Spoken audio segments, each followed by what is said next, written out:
तो क्या सच में पोहे पे बेसन डालने से इतना ज्यादा टेस्टी और हेल्दी नाश्ता आप बना सकते हैं? तो चलिए देखते हैं और बनाते हैं और आपको भी बताते हैं कि ये नाश्ता कैसा बनता है और कितना आसान है इसे बनाना।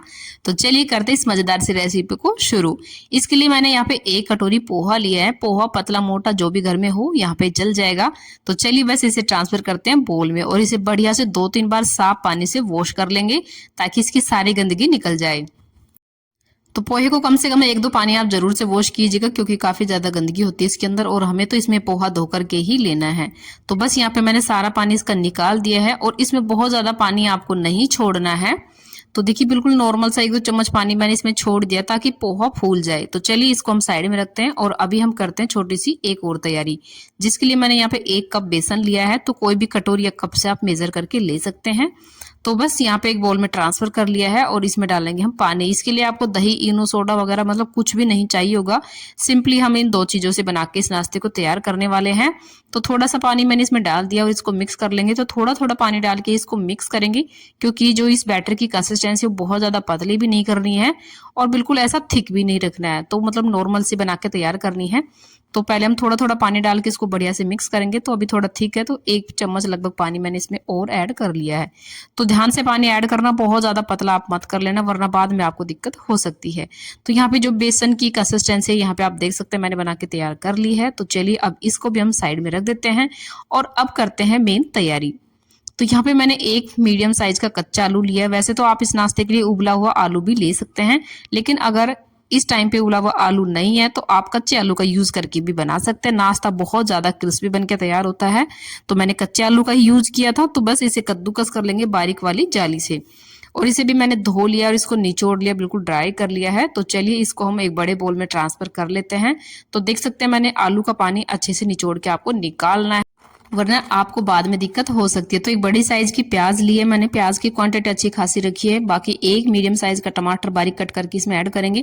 तो सब्जियां तो अपनी पसंद से आप यहाँ पे ले सकते हैं। गर्मी में बहुत ज्यादा सब्जियां नहीं होती है तो मतलब बेसिक सी सब्जियों से जैसे टमाटर प्याज से भी आप इस नाश्ते को बना सकते हैं। 2 हरी मिर्च डालिए, नमक डालेंगे स्वाद अनुसार, आधी चम्मच चिली फ्लेक्स और आधी चम्मच मैं यहाँ पे डाल रही हूँ चाट मसाला। इसके अलावा और कोई भी मसाला इसमें नहीं जाएगा। बहुत ज्यादा मसाले वगैरह डालने की जरूरत नहीं है, इससे ही नाश्ता बहुत ज्यादा टेस्टी बनने वाला है। इन सबको मैंने मिक्स कर दिया है। तो देखिए नमक जाएगा जब सब्जियों में तो पानी जरूर से रिलीज होता है। तो इसलिए मैंने कहा था सब्जियों को आप अच्छे से निचोड़ करके ले। और पोहे में भी देखिए बिल्कुल पानी नहीं, अच्छे से ड्राई हो चुका है। तो अब हम यहाँ पे पोहे को इसमें ऐड कर देंगे और साथ ही में जो हमने बेसन यहाँ पे घोल के रखा था उसे भी हम इसी में ऐड करने वाले हैं। तो यहाँ पे अगर आपका बेसन जो है ना बहुत ज्यादा पतला रहेगा तो नाश्ता बनाने में बिल्कुल आपको दिक्कत आने वाली है। तो यहाँ पे आप क्या करें, बेसन की कंसिस्टेंसी इस टाइप से कर ले, मतलब बहुत ज्यादा पतली नहीं होनी चाहिए क्योंकि इतना तो जो है ना पोहा पानी सोख कर लेता है और नाश्ते की जो सेब बनाएंगे वो बहुत ही अच्छे से बनके तैयार हो जाएगी। लेकिन अगर आपके साथ होता है कि बहुत ज्यादा लूज है तो आप थोड़ा 1-2 चम्मच सूजी भी ऐड कर सकते हैं या फिर बेसन भी ऐड कर सकते हैं। मतलब इस टाइप से जब कई बार कंडीशन हो जाती है तो आप ऐसे भी कर सकते हैं। तो चम्मच से मैंने इनको मिक्स कर लिया, लेकिन चम्मच से ये मिक्स नहीं होंगी सारी चीजें क्योंकि नाश्ते की सेप भी देनी है।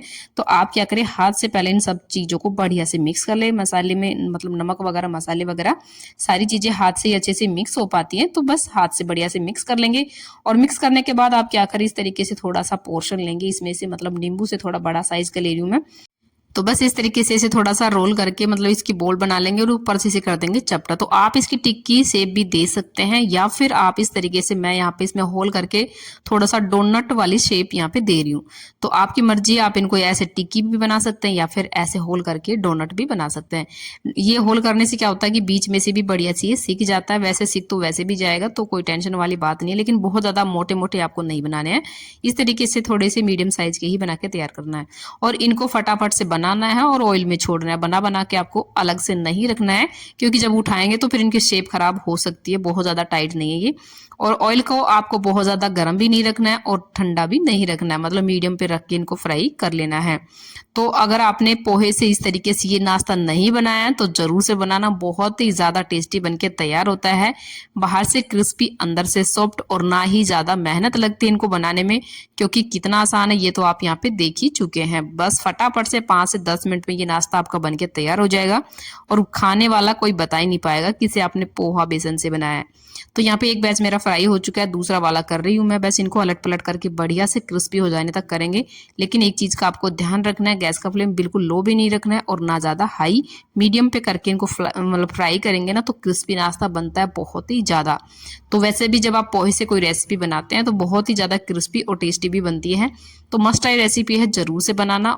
और हाँ, वीडियो अच्छी लगे तो लाइक शेयर करके अपना प्यारा सा कमेंट करके जरूर से जाना। और दूसरा, अगर आप इसको कम तेल में बनाना चाहते हैं तो इससे कम तेल में भी आप इस नाश्ते को बना सकते हैं। लेकिन इतने मतलब थोड़ा सा तेल डाल के आप फ्राई करेंगे तो ये और भी ज़्यादा क्रिस्पी बन पाते हैं, इसलिए आप थोड़ा सा तेल डाल के इनको बढ़िया से फ्राई करें। अगर आप हेल्दी खाने के हैं शौकीन तो फिर आप बिल्कुल इसको जीरो तेल में भी बना सकते हैं या फिर स्टीम करके भी बना सकते हैं। तो लीजिए, हमारा यहाँ पे नाश्ता बनके रेडी है। गर्मा गर्म टमाटो केचप के साथ सर्व करेंगे ना, सच बता रही हूँ बाकी के सारे नाश्ते भूल जाने वाले हैं, क्योंकि इतना ज़्यादा टेस्टी बनके तैयार हुआ था। पोहे और बेसन का जो कॉम्बिनेशन है वो बिल्कुल लाजवाब है, बहुत ही ज़्यादा टेस्टी बनता है। तो ज़रूर से बनाना और वीडियो को लाइक शेयर करके ज़रूर से जाना, भूल मत जाना। तो लीजिए, हमारा नाश्ता बनके रेडी है फटाफट से, और अब इसे टमाटो केचप के साथ सर्व करते हैं। तो जब भी नाश्ते का कुछ समझ में ना आए, स्नैक के लिए, चाय के लिए कुछ बनाना हो तो आप ये रेसिपी बना सकते हैं, या फिर घर में गेस्ट आए हो ना तो भी आप ये रेसिपी उनको बना के दे सकते हैं। बिल्कुल मस्ट ट्राई रेसिपी है, और टमाटो केचप के साथ गर्मा गर्म स्नैक्स तो ये बहुत ही ज़्यादा टेस्टी लगते हैं। तो चलिए फ्रेंड्स, ऐसी ही मजेदार रेसिपीज के लिए रेनूज फूड कॉर्नर को सब्सक्राइब करना बिल्कुल भी ना भूले। और अगर अभी तक आपने मेरे डेली ब्लॉग वाले चैनल को सब्सक्राइब नहीं किया तो फटाफट से कर लीजिएगा। वहां पे मैं अपनी डेली लाइफ दिखाती हूँ, डालती हूँ, तो जरूर से जाके सब्सक्राइब करें और इंजॉय करें मेरी डेली ब्लॉग। तो मिलते हैं नेक्स्ट वीडियो में। Bye bye and take care.